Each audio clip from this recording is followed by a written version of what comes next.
That's the relevance of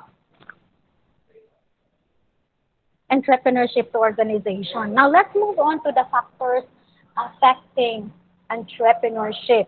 Okay, first, we have the personality factors, which include initiative. Okay, doing things even before being told. Okay, as an entrepreneur, kailangan na kay initiative. What do you mean by initiative? It is the ability to turn into action through creativity, innovation, risk-taking, as well as the ability to plan and to manage projects.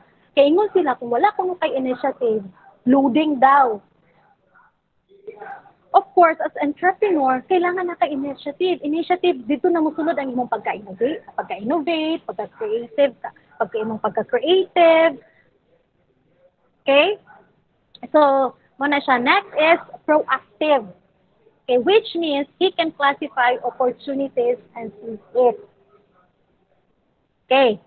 Sa may example, ang proactive is katong mga well-organized, katong persistent, katong pasensyoso nga mga entrepreneur, katong entrepreneur nga they prepared well, they prepared the plan accordingly, they prepared their business accordingly. In short, maagap. Na, again, ang proactive is very organized, well-prepared, persistent, kanang mga pasensyoso. Unsa may opposite sa proactive, reactive. Mo to ang mga tao nga mga unorganized. Di ba, makita ba nimo ang organized? Makita nimo sa table, sa iyang bag, dili unorganized kaayo, katong dali lang masuko, walay pasensya. Ang katong uban sad nga mga tao nga 11 hours nga magtrabaho. Muna sila. Ang opposite lang na sa proactive. Okay? Or another example sa proactive is katong mga tao nga dili ga-blame of people if they commit mistakes. Ang opposite na is reactive, di ba? May katag reactive, katong mga tao nga gina-blame nila ang ubang tao instead sa ilang kaugalingon. Okay? Nasabtan ba ko sa proactive? Again na, proactive is well-organized, persistent, and well-prepared. Okay, next is problem solver, which means he can retain good relations with other people. Okay, like for example, okay na, put up ka o patang ka lang ikaw ang owner sa Jollibee. So, ngalan na kanabit ang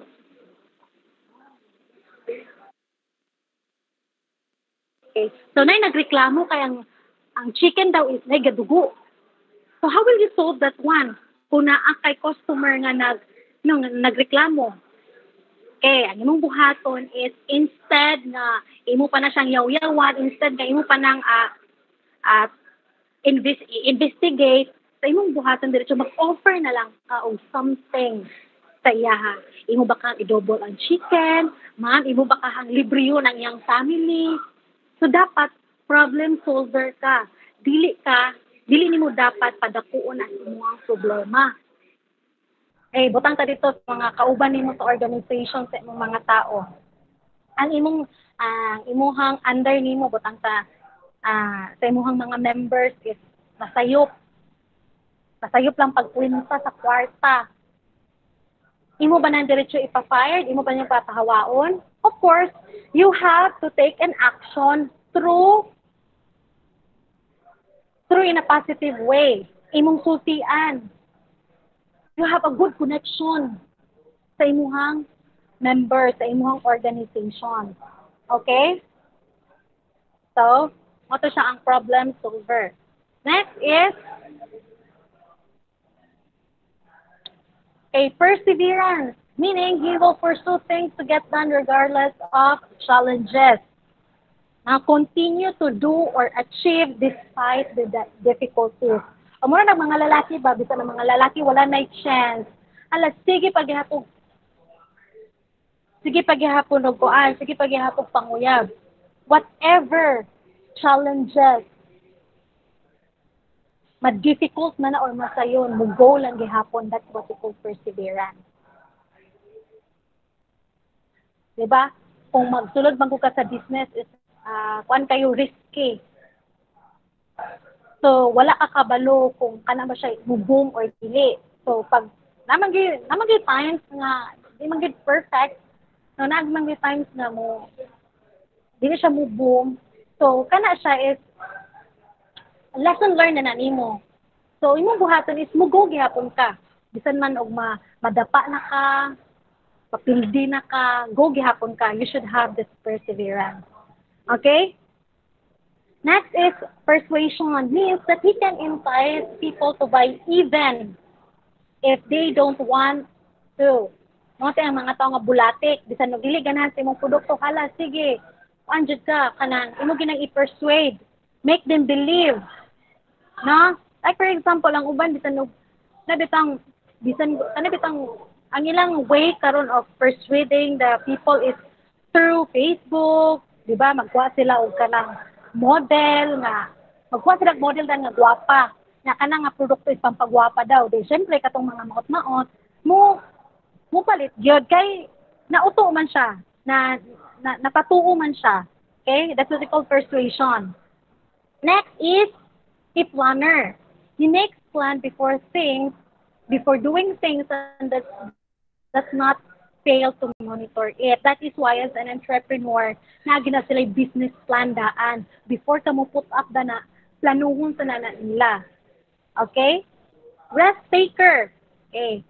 In short, musugal gyud, which means that he is willing to gamble but he will calculate first. Of course, before ka mo gamble, before ka mo musugal, imo ginang i-calculate be kung kaya ba ni, dili siya pwede.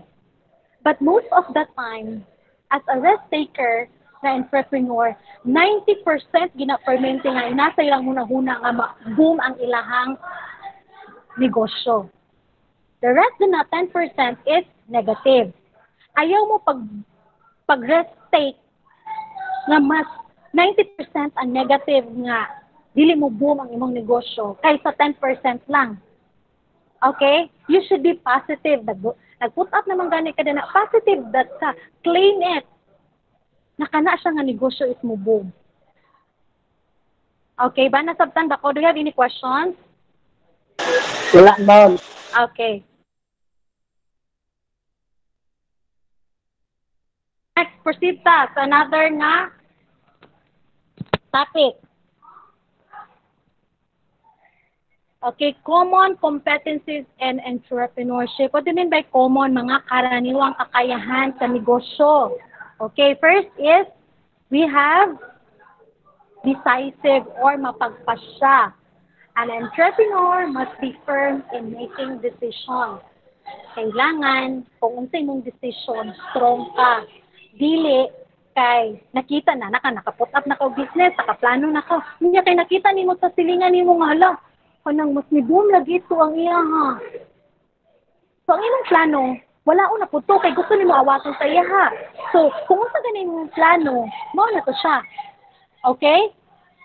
So firm ka, dapat strong ka sa imong decision. Okay? Okay, next is communicator. An entrepreneur must have a convincing power. Di ba, kabalo ka mo communicate sa mga tao, kabalo ka mo communicate sa imong customer, kabalo ka mo communicate sa market. You should be communicator. Yes, in short, tagabalita po ka. Okay, next is leader. An entrepreneur must have the charisma to be obeyed by his employees. Muna gingon ka, kung gusto ka respetuon ako dali ng mga employees. You have to love your employees. Okay? Diba? Kisa man diri ang na-leader. Like for example, ilang Elijah, ilang Tubal, na-leader naman ni sila. Diba? You know kung unsa inyong buhaton para respetuhon ka sa inyong mga employees. Okay?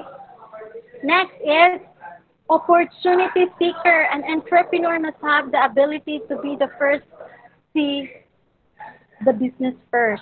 An entrepreneur must have the ability to be the first to see business chances. Now, ang mga entrepreneur man gud is very curious. So they always look out and finding out whether they could do something instead of discourage. No, mo na kung giingon nga kung mo stake gani na sila, dili ginatanawon na nila ang negative. Mas tanawon nila ang positive. Instead na ma-discourage sila, ilang gina ilang gina what do you call the one, ang ilang ginakuan ang ilang kaugalingon, kumbaga ilang gipa-strong ang ilang kaugalingon. Okay? Next is, okay, proactive.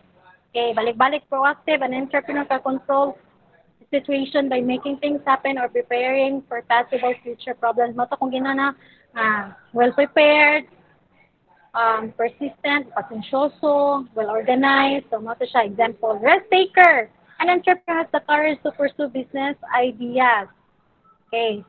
Gibalik lang na siya because kana magong mga words na proactive, risk taker, innovative, mao gid na ang isa sa mga qualities sa isa ka entrepreneur. Next is innovative. The entrepreneur has big business ideas and he does not stop improving and thinking of new worthwhile ideas for his business. Mao na nga every year na lang ka-innovate ang ato ang cellphone, atong mga gadgets, atong way of living para mapadali ato ang pagtrabaho because of the entrepreneur, because they are so very innovative. No? Grabe kayo ka-brilliant ang ilang mga ideas. Okay, so those are the common competencies in entrepreneurship. Okay, now let's move on to the core competencies. Okay, what I mean by core? Okay, center. No? Sentro sa kakayahan sa negosyo. Okay. First is we have the economic and dynamic activity. Entrepreneurship is an economic activity because it involves the creation and operation of the enterprise with a view to creating value or wealth by ensuring the optimum utilization of limited resources. So their mission and vision is to create value or wealth to ensure the utilization of resources. More ang mission and vision. Okay? Their mission and vision now to help the economy. Dili lang para sa ilang kaugalingon, but also to the economy. Next is innovative. No, sige, balik-balik na lang ang innovative. The entrepreneur constantly looks for new ideas. Thus, he needs to be creative. No, dili na ako explain ang pagka-innovative because you know already what is innovative katong mga creative kayo nga mga entrepreneur. Okay, profit potential. The entrepreneur can be compensated by his profits coming from the operation. Diba? So since na naman kay profit, kato siya nga profit, makompensate ka. Okay. Through what? Okay mo na to nga ang uban pag mo-boom na kay di ba pag mo-boom na may profit so ang uban makapalit sa ilang gusto, maka-franchise na another maka-franchise na another dito sa another nga mga places, no? So profit potential. Kumbaga naa na kay makita sa imuhang negosyo kung mo-boom na siya. Okay, risk bearing. The entrepreneur needs to gamble but wise enough to offset the risk.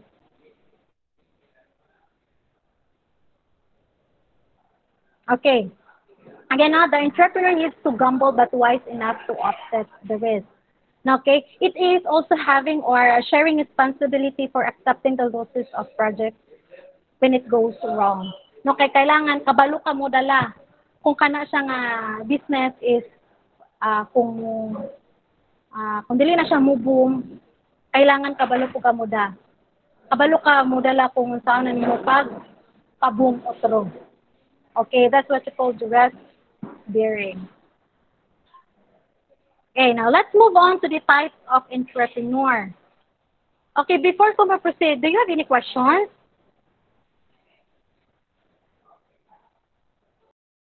Wala, ma'am.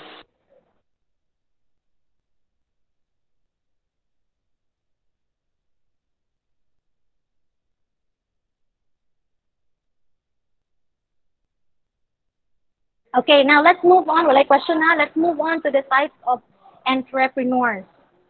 Okay, first we have the innovative entrepreneurs. They are those who always make new ideas by thinking of new ideas. They have the ability to think newer, better, and more economical ideas. So mo, ang mga innovative entrepreneurs